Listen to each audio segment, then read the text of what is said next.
Good morning students, how are you? Fine. बेटा, कल हम लोगों ने सप्लाई का चैप्टर स्टार्ट किया था। सप्लाई में हम लोगों ने डिस्कस किया था सप्लाई का मीनिंग, स्टॉक एंड सप्लाई में डिफरेंस, सप्लाई की types, individual supply, market supply, supply schedule, ठीक है ना, supply curve, and then the functions of supply, determinants of supply. Determinants जो है वो सप्लाई के वो इम्पोर्टेंट है। डेटर्मिनेंट्स क्या क्या थे कि फर्स्ट डेटर्मिनेंट्स क्या था सप्लाई का? On price of commodity. किसी भी गुड की सप्लाई उसके खुद के प्राइस पर क्या करती है? डिपेंड करती है। High price, high supply, low price, low supply. Price of related goods, अगर टी के प्राइस बढ़ गए, इंक्रीज हो गए, तो टी की सप्लाई इंक्रीज हो जाएगी, कॉफी की supply decrease as comparison to tea. ठीक है। Number of firm in the industry, जितनी ज्यादा फर्म्स होगी, large number of firms, large supply, less number of firms, less supply. Goal of the firm, अगर firm का objective profit maximisation है तो ज्यादा गुड सप्लाई किया जाएगा हाई प्राइस पर। अगर फर्म का ऑब्जेक्टिव सेल मैक्सिमाइजेशन करना है तो ज्यादा गुड सप्लाई किए जाएंगे लो प्राइस पर। Price of factors of production, जो फैक्टर्स हम प्रोडक्शन में यूज कर रहे हैं अगर उनके प्राइस लो हैं तो सप्लाई ज्यादा होगी, इंक्रीज होगी। अगर फैक्टर्स के प्राइस हाई है तो सप्लाई कम हो जाएगी। स्टेट ऑफ टेक्नोलॉजी, जो टेक्नोलॉजी हम लोग यूज कर रहे हैं अगर वो मॉडर्न है तो ज्यादा प्रोडक्शन होगा, सप्लाई ज्यादा होगी। अगर टेक्नोलॉजी बैकवर्ड है तो सप्लाई कम होगी। बिजनेस एक्सपेक्टेशन, अगर आप एक्सपेक्ट करते हो कि आपके बिजनेस में तेजी आने वाली है, बुलिश आने वाली है, तो सप्लाई ज्यादा, बियरिश आने वाला है तो सप्लाई कम। गवर्नमेंट पॉलिसी, अगर गवर्नमेंट हमारे गुड्स के ऊपर टैक्स इंक्रीज करती है तो सप्लाई कम हो जाएगी। अगर हमें सब्सिडी ज्यादा प्रोवाइड करवाती है तो सप्लाई इंक्रीज हो जाएगी। नेक्स्ट देखिए, लॉ ऑफ सप्लाई। आपने लॉ ऑफ डिमांड का टॉपिक किया, सेम वैसा ही लॉ ऑफ सप्लाई है। दिस लॉ स्टेट दैट, ये लॉ क्या कहता है? This law state that high price, high supply, low price, low supply, there is a positive relationship between price and supply.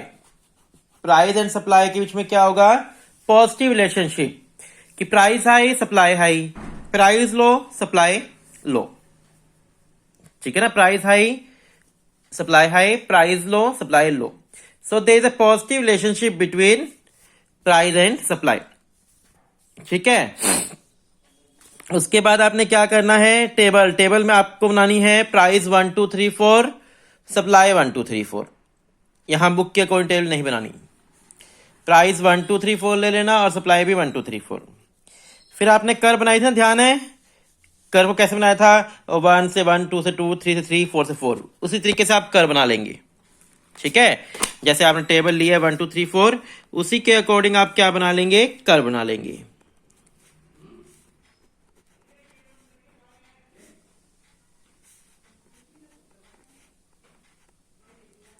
One पे 1, 2 पे 2, 3 पे 3, 4 पे 4।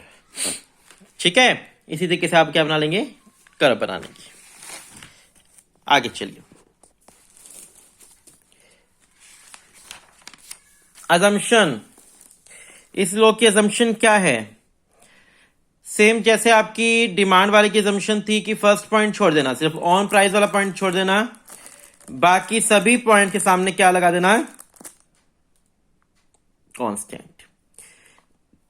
Price of related good constant, technique remain constant, there is no change in the price of factor of production, there is no change in the technique of production, there is no change in the goal of firm, there is no change in the price of related goods, there is no change in business expectations। जितने points आपने पढ़े सबके सामने no change लगा देना बस। Exceptions to the law of supply, law of supply के exception, अपवाद, exceptions to the law of supply। जैसे आपने exception the law of demand पढ़ा था, सेम एज इट इज यहां पर भी लॉ ऑफ सप्लाई के कुछ एक्सेप्शन है, अपवाद है। कुछ केसेस में ऐसा नहीं होता कि प्राइस बढ़ जाए तो उसकी सप्लाई बढ़ जाएगी। वो कौन कौन से गुड हैं? एक तो एग्रीकल्चरल आउटपुट है। एग्रीकल्चरल आउटपुट जो है सीजनल गुड होते हैं। एग्रीकल्चरल जो गुड्स होते हैं सीजनल गुड होते हैं। अब सपोज करो कि अगस्त मंथ में वीट के प्राइस इंक्रीज हो गए, तो क्या अगस्त मंथ में वीट को क्रॉप किया जा सकता है? नहीं किया जा सकता। सीजनल फैक्ट, सीजनल गुड है भाई वो, ठीक है। तो एग्रीकल्चर आउटपुट जो है वो एक सीजनल गुड है। अगर ऑफ सीजन में उनके प्राइस इंक्रीज हो जाते हैं तो जो फार्मर है वो एग्रीकल्चर आउटपुट का प्रोडक्शन इंक्रीज नहीं कर सकता। Goods of social distinction, goods of social distinction, जो सोशल डिस्टिंक्शन का आर्टिकल है, लाइक ज्वेलरी हो गया या कार होगी, अगर इनके प्राइस कम हो जाए तो इनकी सप्लाई कम नहीं होती।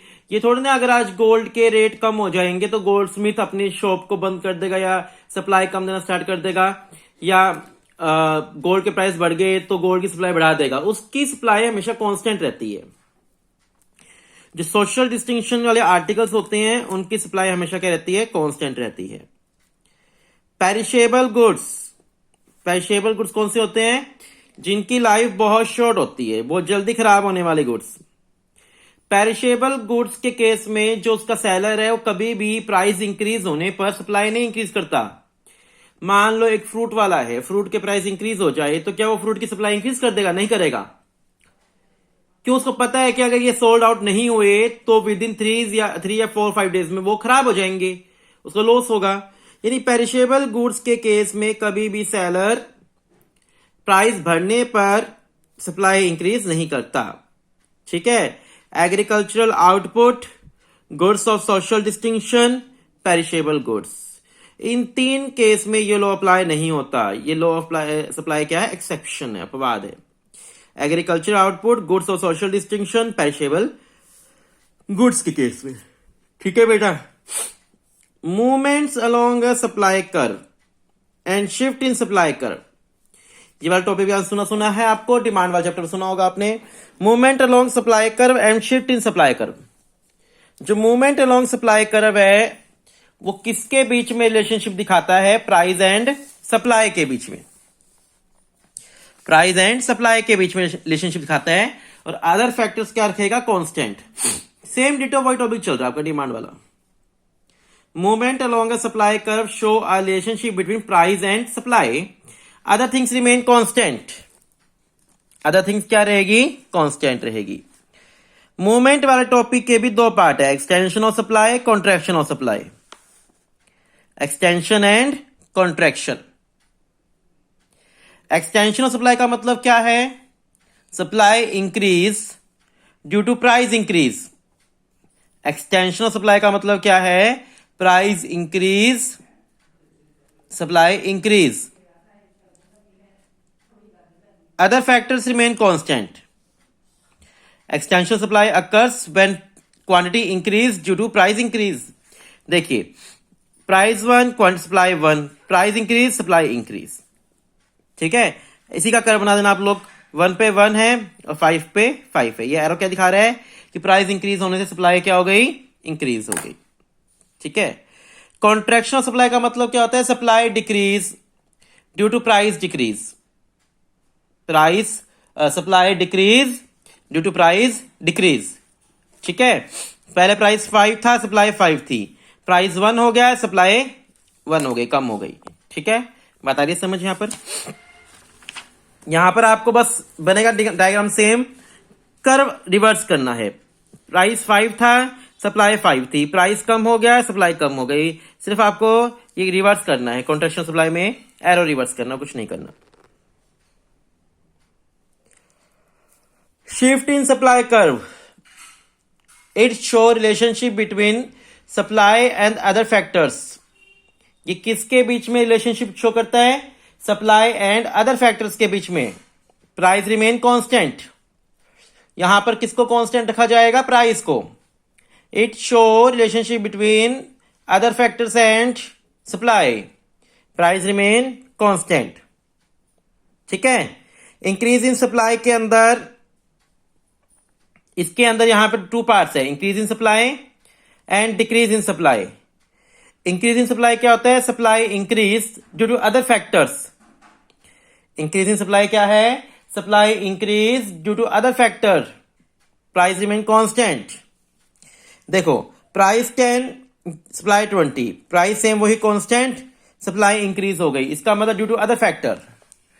ठीक है, देखिए प्राइस का कांस्टेंट रहा, यहां पर सप्लाई इंक्रीज हो रही है। पहले सप्लाई यहां थी, अब सप्लाई इंक्रीज हो रही है, प्राइस कांस्टेंट है। सप्लाई इंक्रीज होने के कारण क्या है? टेक्नोलॉजी इंप्रूव हो जाए, फैक्टर्स की कॉस्ट कम हो जाए। ठीक है, जो कॉम्पिटिंग प्रोडक्ट है उसके प्राइस कम हो जाए, decrease in the price of competing product. मतलब आपकी, मतलब मान लो टी है, कॉफी है, कॉफी के प्राइस कम हो गए तो टी के प्राइस पे कोई इफेक्ट नहीं पड़ा। कॉफी के प्राइस कम हो गए, टी के प्राइस पे कोई इफेक्ट नहीं पड़ा। कॉफी के प्राइस कम हो गए, कॉफी की सप्लाई कम, टी की ऑटोमेटिकली बढ़ गई। नंबर ऑफ फर्म बढ़ जाए, बिजनेस एक्सपेक्ट करेगी बिजनेस में बुलिश आने वाला है। Profit maximisation, shift in the goal of firm from profit maximisation to sale maximisation. Profit से सेल मैक्सिमाइजेशन गोल हो जाए। गवर्नमेंट टैक्स कम कर दे और सब्सिडी बढ़ा दे। तो ये सारे कॉज हैं जिसके कारण हमारी सप्लाई इंक्रीज हो सकती है, इन कॉजेस के कारण। Decrease in supply, supply decrease होना, it mean supply decrease due to other factor, price remain constant.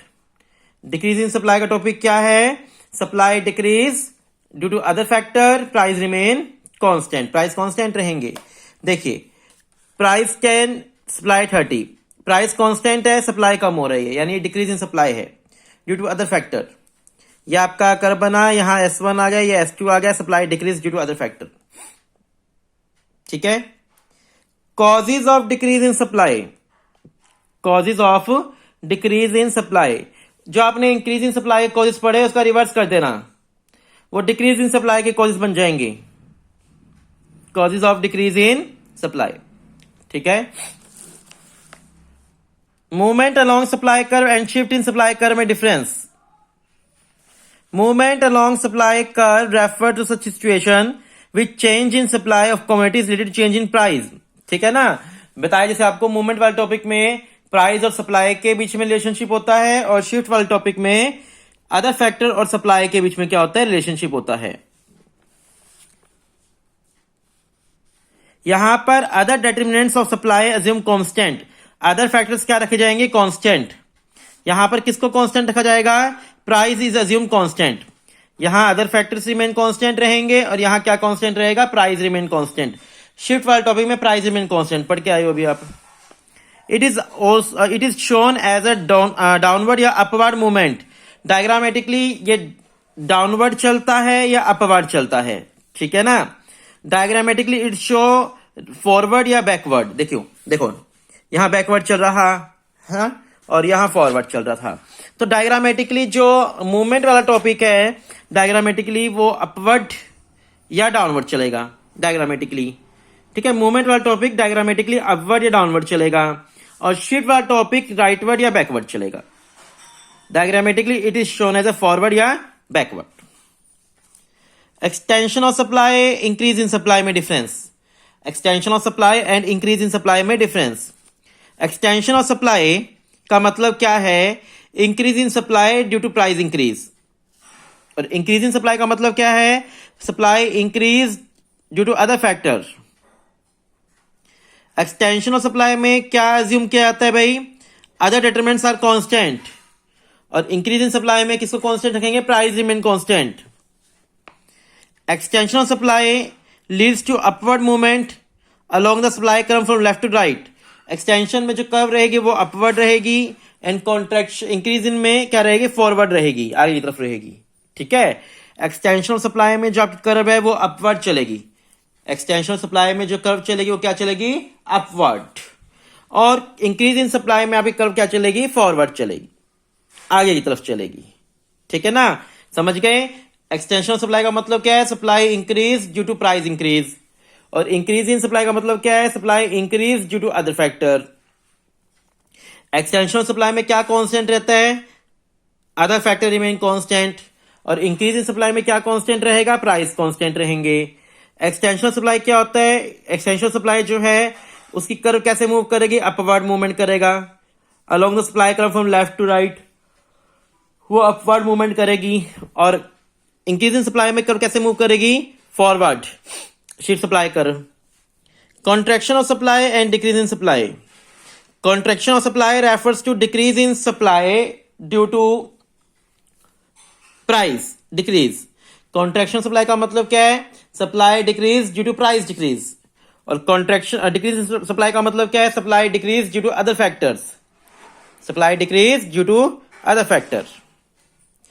Contraction of supply is studied on the assumption that, contraction में किसको कांस्टेंट रखा जाएगा? अदर फैक्टर्स को।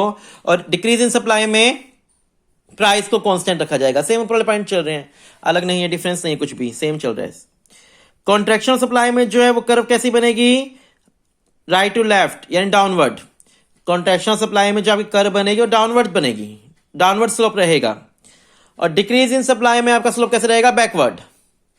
ठीक है, बहुत ज्यादा मुश्किल नहीं है, इजी चैप्टर है। इस चैप्टर के अंदर आपको इतना ही करना है, उसके आगे के टॉपिक आपके सिलेबस में नहीं है। इस चैप्टर के अंदर इतना ही टॉपिक है, इसके आगे का सिलेबस आपके उसमें नहीं है। ठीक है बेटा, इस चैप्टर को इतना कर लेना अच्छे से। कल हम नया चैप्टर स्टार्ट करेंगे। अभी पहले एक बार बेटा सिलेबस कवर कर लेते हैं। स्टैटिस्टिक्स भी करना है, मैक्रो इकोनॉमिक्स कवर हो चुके हैं, इसलिए मैं अभी आपको असाइनमेंट्स इकट्ठी लास्ट में ही देंगे। इन चैप्टर के असाइनमेंट का भी कुछ नहीं है क्योंकि थ्योरेटिकल क्वेश्चंस है, असाइनमेंट का कोई फायदा नहीं है। सिर्फ आप पढ़िए, लर्न करिए। ठीक है, लर्निंग ही असाइनमेंट है आपके लिए, आप लर्न करते रहो, वही आपके असाइनमेंट है। ठीक है, जब हम लोग फेस टू फेस अगेन मिलेंगे तब टेस्ट स्टार्ट कर देंगे आपके पहले की तरह। ठीक है बेटा, thank you, have a nice day.